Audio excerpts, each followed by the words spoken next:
just want people to know Well, yeah. what's going on. I want to see transparency, and I want to see all of us who are trying to represent people really represent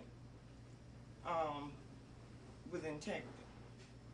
If we see something that's out of order that needs to be addressed, get to the proper people and do that, because otherwise it doesn't look like we are representing all the people. We want to represent some of them.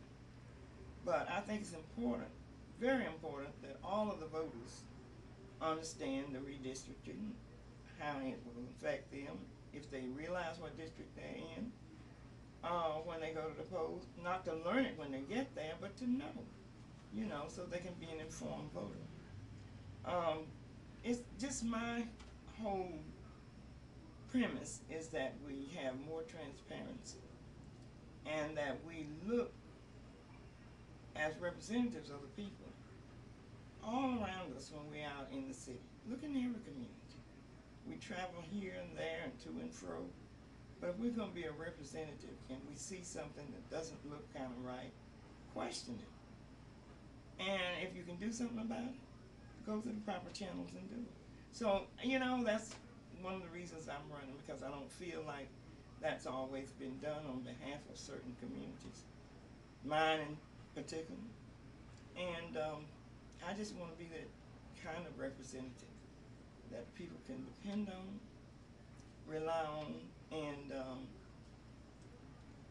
I want to see more people themselves engaged in looking at their community, because all of us can make a difference if we just give thought to it. If you like where you live, make it an inviting community.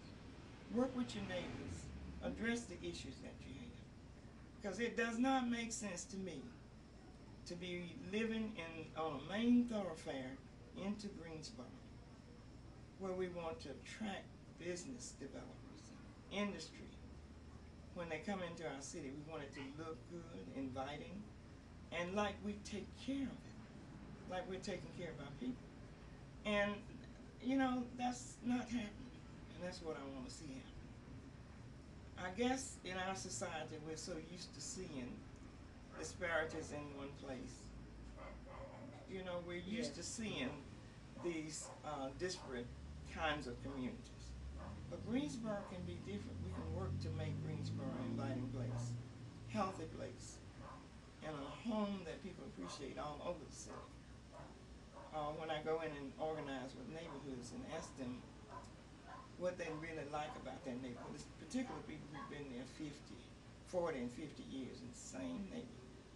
And they can tell you many of the things in the community that they like. One of the things in communities like this is that people know each other. They look out for each other. And they feel safe.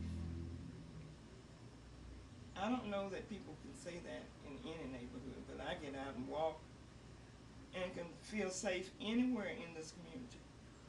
But if I were to read the news about my neighborhood, you would think it's crime-ridden, it's unsafe, and people don't care, and all that. But then when you really get down to the nitty-gritty of it, who owns the property, who takes care of the property? In this community, we have done many surveys. Even some Greensboro police did a survey, an astounding survey for them in particular, because they did a survey on a 16-block area of Martin Luther King. And they looked up the property owners, who own the property, which properties they own, and where they lived, and looked at the differences in where they lived and the property that they had in this community. It gave them a different perspective as they worked in this community patrolling, because now where they were putting ownership of all the property, dilapidated, unkempt property, they realized that it wasn't the people who lived in the property, it was the people who owned the property. So what I say is those who own the property own the problem. But that's not widely known.